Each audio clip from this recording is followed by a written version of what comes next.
We are at the Long Beach Library, and I am joined by the man in that picture, the icon, former Assemblyman, the great Harvey Weisenberg. And Harvey, let's set the record straight about this picture. Talk about this picture, and it really wasn't you pulling strings. Tell the truth about this picture, Harvey. Well, it's stated right here. The New York Library Association of the State of New York sent this to libraries that I represent. And we represent many libraries on Long Island. And it was a great opportunity being an educator, 20 years in school district working with special ed children and being a school administrator. It gave me an opportunity to make people aware how important it is to have the skill and the necessity of an interest in life and what's existing. And what's the best resource? Libraries. Libraries has every aspect of living, and the good that takes place in this world can be learned by the opportunity to utilize the resources in a local library. And I think it's great because when thousands of people come to the Long Beach Library, they always see such a good-looking, handsome man when they walk in. Did you like my haircut? Oh, it's great. Anyway, let me just say, public service, and I'm saying this very sincerely, public service is the greatest profession there is, because the rewards of the job that I had as a public servant were the thank yous that you get for helping people. And that's what this world needs now. It needs love. People just in our society today don't understand how important love is. And speaking of love, Harv, I can't think of a better contribution for your amazing legacy from lifeguard, police officer, assemblyman, a man that helped thousands of people in the Long Beach community in Long Island. The fact that no person in political history did more for people with special needs than you, that you are involved in a book for the love of a child, documenting about your son Ricky. So I just think here we are at the wonderful library, and let's say a few words about this wonderful book that you just did. Well, it brings to view the unconditional love that you get from a special child. Unfortunately, many people and families don't take the time to really get to understand and know that God gave them a blessing. And the rewards that you have is the greatest love that you could ever experience, and that's the unconditional love of a special child. When I hold Ricky's hand and he squeezed my hand because he can't speak or cry and is blind, but when he holds and squeezes my hand, I'll tell you, it just brings tears to my eyes, because I know I feel his love. And my wife Ellen, the greatest, happiest days were days that we took care of with Ricky. So God put him here. I said this, and it's very important. God gave me an angel, a saint, and a mission. And that's why this book was presented, to help people and make them aware of the blessing of having a special child. Harvey, I have so much respect for you, and I cannot wait, and I think everyone should read this book, For the Love of a Child. Harvey and his family and his wonderful son Ricky is just wonderful. And here at the library, just a wonderful time to promote such a wonderful book about a great story. Harvey, you've done so much for the community. Tell us how this whole book happened. Tell us the story, the genesis behind this great book. For the Love of a Child. This book was written because I feel that God gave me an angel, a saint, and a mission. The angel is a special child who could never speak or cry and is blind, but he gives love. The saint is my wife, who dedicated her life to our 5 children, but especially to Ricky, because Ellen's happiest days were taking care of this special child. And Ricky has one asset that has changed people's lives. He gives love. The book was written to make the world aware that special children give love. Because so many people in our society, the most discriminated people in our society are people with disabilities.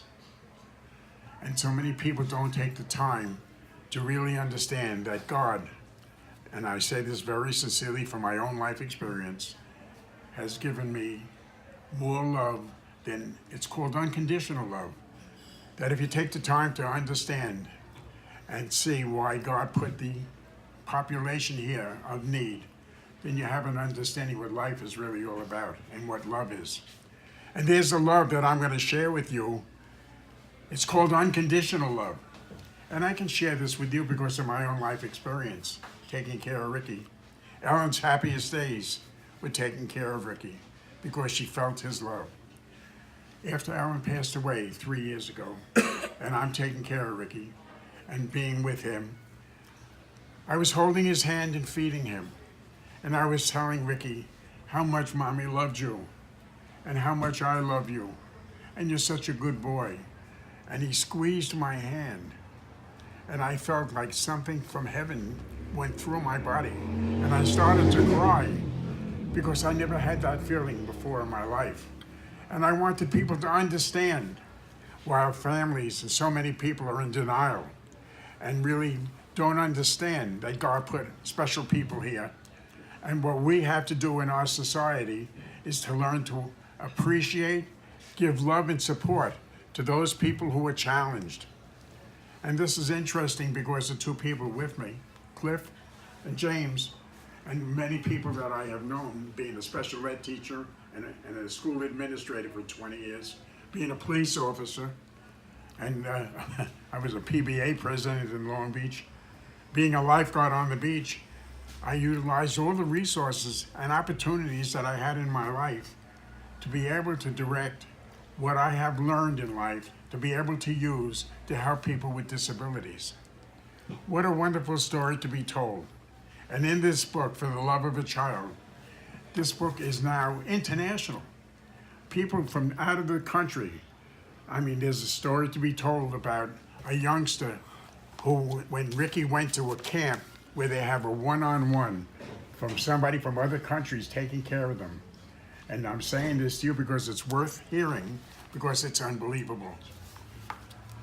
Camp Loyaltown, AHRC camp upstate New York, which I have gotten funding for, hundreds of thousands of dollars over the years. As an elected official, I had that ability to get resources. And Ricky was up there. He went up on Saturday. Ellen and I were there Sunday. Want to see who's going to take care of Ricky. Remember, he can't speak or cry. And he's there with a person, an 18-year-old youngster by the name of Chris. And we see he's kind, he's nice, and he's gentle. And that was good. And so Ellen and I took pictures and we left. I want to share this with you. 6 years later, I get a letter from England. It's Chris writing a letter. And his letter says how Ricky changed his life. Do you hear what I just said? He can't speak or cry. He couldn't speak. He's totally severely disabled. Severely what they called retarded. He couldn't have the ability, but he had knowledge and he has feelings. The answer really is, this young man is now just finished school. He is working with children with special needs because he had that 1 week experience with our son Ricky. That's an amazing story. You tell me that God isn't working. But that's just one incident. I still get birthday cards for Ricky, who is 60 years old, from people who took care of him over 20 years ago, saying how Ricky was so good and he had Ellen's disposition. Kindness, soft, never showed anger. I have a child that never did anything wrong. I don't know any other parent can say that, but Ricky, and our special child, is a child who never did anything wrong, and he gives love. So this book, the purpose, is how Ricky changed people's lives and how we have worked. And I'm sharing this and I'm making you aware. In the last 4 years as a state legislator, the governor took $90 million out of the budget in 2013. $90 million out of mental health. And I said, how can this ever happen? So I went to the governor, Andrew Cuomo, and I said to him, Andrew, how can you do this? Your mother worked in a group home. Your father and I, Mario Cuomo, worked for 8 years helping these people. And he said, I'm the governor and I can do what I want. Well, I can't tell you what I said to him. But he wasn't very happy. But I'm the only person in the history of the state of New York that ever made a governor put money back into the budget after he took it out. I got the $90 million. Now this impacts every non-for-profit agency in the state of New York. That's over 500,000 people that are involved. And I want you to know, last year, I also advocating for direct caregivers, people who get paid less money than people flipping hamburgers in fast food stores make more money than people taking care of our families. And 14% of them have left. They can't pay their bills. So I said to the governor, be a hero, give them a living wage. Then the budget comes out, the governor's budget has a zero. I go to the Assembly and the Senate, of which I worked there for 25 years, and everybody is sympathetic to the fact that, and I made them aware on the speech that I made March 28th, 2013 on YouTube, where I told every legislator there, you're doing God's work. You're the voice of those who have no voice. And tonight, we have an opportunity to restore the $90 million because the impact of this money being lost would be devastating to the health and safety of our families. And of course, the bill passed unanimously. And then, as I said, last year I got $55 million to give them a 1 or a 2% raise. But the answer really is we have a terrific, terrific need.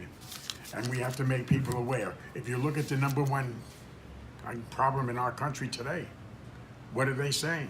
1 out of every 5 people is mentally ill or has mental health problems. So if we don't focus and focus on those people who have disabilities to work and improve and build upon what these people can do, not what they can't do. And I have people here that have proven for 20 years. I started a program many years ago, Surf for All. Jill Mulvaney, a parent of a special child, was with me when we first saw a professional surfer with his son on a surfboard.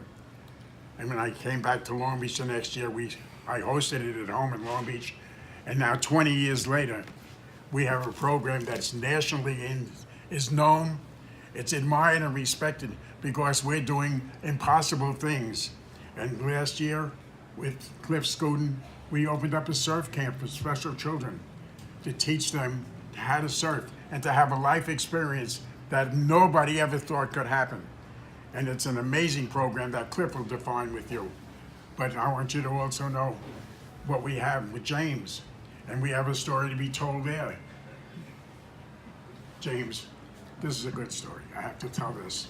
James, I sent him to Albany for Black and Puerto Rican weekend. The caucus is up there. Every person of color from all levels of government in this state of New York and the country, federal, were there. And they introduced James. And James Hodge said, my name's James Hodge. I'm Harvey Weisenberg's son. Well, there were different kinds of looks going around the room. But he is like my son. And he'll tell you about that himself. But I want you to know about this book. All the money, I'm giving you money for Surf for All because Surf for All is running a program for people with disabilities, and I have to help make sure that we have the resources necessary and the equipment. So I have to help the Scooten family to be able to do what they do. And they're miracle workers. Because I can tell you events and situations where, and I'll just give you 1 or 2, where I was with my wife Ellen on the beach, watching Surf for All take people with disabilities out there. And the father, after his child came in and ran over and hugged his father and said, wow. And I looked at the father's face because he had a very strange expression. And I said, are you all right? And he said, that's the first time my son ever spoke. Miracle worker. I can tell you another story. A young lady with Down syndrome whom I took care of since she was 5 years old. And now she was 16 years old, and I was going to put her on a surfboard, and she didn't want to go. And I said I had to make a decision here to break up a love affair between my youngster, who had Down syndrome, and put her on a surfboard. And I said, okay, she was crying, and I put her on the surfboard, and I said, Cliff, take her out. Took her out. She came in, the biggest smile on her face, and she wanted to go out again. And she passed away last year, and we dedicated something in her honor. but I want you to know the happiness that she had and their family shared because of Cliff's school and the talent and the desire to help people. So we're blessed in Long Beach. I don't think any other community offers what we offer because Long Beach is a small town and it's a community of love. Now all we need to do is have them love each other and respect. And I thank you for this opportunity. Everybody from all over the world. I have different people from different countries calling me on the book, saying how much they appreciate, families especially with children, because nobody's ever heard or is aware of the unconditional love. It's a positive book of love that's available if people will only take the time to be involved and help and support the people that need us the most. Thank you and God bless. I just want to bring to view that the Olympics are going to have surfing in it. So I've contacted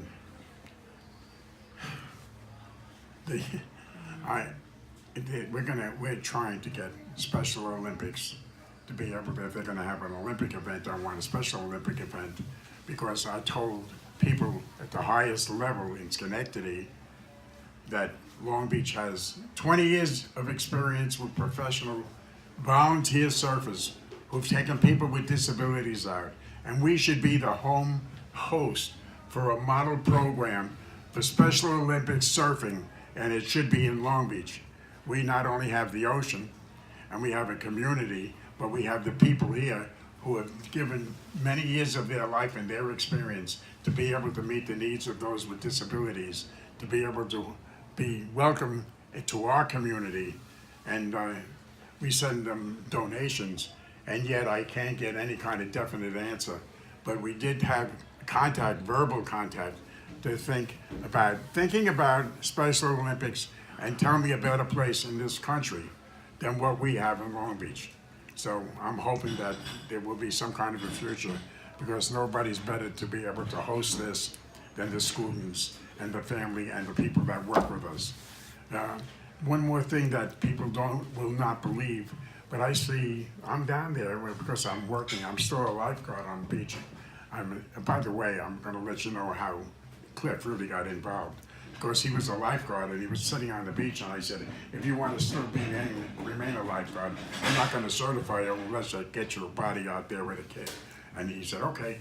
But he came in, he had a smile on his face. It changed his life. And I saw that his heart was sticking out in his face with a big smile. So we are successful in Long Beach. A little story. I want Harvey to reflect on this. About 3 years ago, it was early in the morning. My wife looks at me and she says, why do you get all dressed up today? And I said to her, I'm not going to work. She says, what do you mean you're not going to work? And I said that I wouldn't miss Ellen Weisenberg's funeral. I got to be there for Harvey. And sitting right behind me was, just to show you how devoted people are to this man, Sheldon Silver was involved in a trial and all over the news, and yet he was there for Harvey, sitting right behind me. And you know, the stories that day really touched my heart, and it truly was a storybook marriage. And one of the things from that funeral, when Harvey gave it the eulogy, was saying that you had so much love for Ellen. She had so much love for you that there was so many nights you just never wanted to go to sleep. You never wanted to turn the light off because you just wanted to talk and share with each other all night long, and that sleep could wait, but you wanted to spend any moment, every moment with Ellen, and just never forget how that touched my heart. So talk about that storybook marriage for 50 years and what Ellen meant to you and your family. And that day I'll never forget. It was just such a celebration of a wonderful life. Well, follow up on that. I thank God I'm not mourning Ellen, because as long as I'm alive, she's alive. We're one person. And I want to share with you that Ellen, and I can say this, when I said we have a mission, it was interesting. Channel 5 came down to interview me. I was the first double dipper in the state of New York. What does that mean? That means I was 75 years old. I had about 58 years in the retirement system as an assemblyman. And I became a headline in papers and television because the controller's office called me and told me, you know, if you die, your wife doesn't get a pension. I said, excuse me? I said, I've been working for so many years, and I dedicated my life to public service, but the only way you get a pension is that you have to retire. And you can. You could have done this 10 years ago, retired and still keep your job, because I was an elected official. It was legal, it was not illegal, and yet I became, Channel 5 did their thing. I was on the wall of shame or something. So I invited that reporter down there, and he said to me, why don't you get out and give somebody else a chance to go in here and serve? And I said, because God gave me a mission. Now I'm going to tell you, this many years later, 7 or 8 years, so I got out in 14. These years later, I've given away my pension because Aaron and I said that God gave me the mission and my mission is still ongoing. And that's why I have given away, and I don't like to say this because my kids were not very happy, and I'll make you smile because I told my kids, I told the boys, when I die, you're going to inherit one thing from me. And they said, what's that? I said, you're going to be bald. That didn't go over so big. But the answer really is we've given away over $500,000 to hospitals, to not-for-profit agencies. And I'm telling you, we have endowment scholarships that anybody who's going to be a nurse, who's going to work with special children, is going to have an education or have a scholarship from Adelphi University, a Rickey scholarship from Hofstra, Stony Brook Hospital. Even other places are getting resources because of the funding that we feel are going to be going to people who are going to need it the most. And this is a way of saying thank you. And again, I want everybody to understand what public service, what that means. Public service is meaning doing things for others. And I want to tell you, when I got a doctorate degree from Hofstra, I gave a speech and I said, the rewards of being in public service, the success in life, is the thank yous that you get for helping people. And now we're sitting here with people who help people, because everything all of you are participating in is making people aware and hoping that we can change the behavior and get away from the anger and violence that exists in our society and think more about giving love. Even in their own families, this is a different world today. Communications are disappearing. People don't go to church. People don't go where they're supposed to go. People don't reach out. And politics today appears to be power and money instead of what's best for our people. So let's change the world. If everybody learns to give love, the love you give is the love you'll get back. And thank you for this opportunity. Now I'm hoping that the world will learn from our life experience, and everybody think about giving love and help to others. It'll make you feel better about yourself. God bless you all. Thank you so much.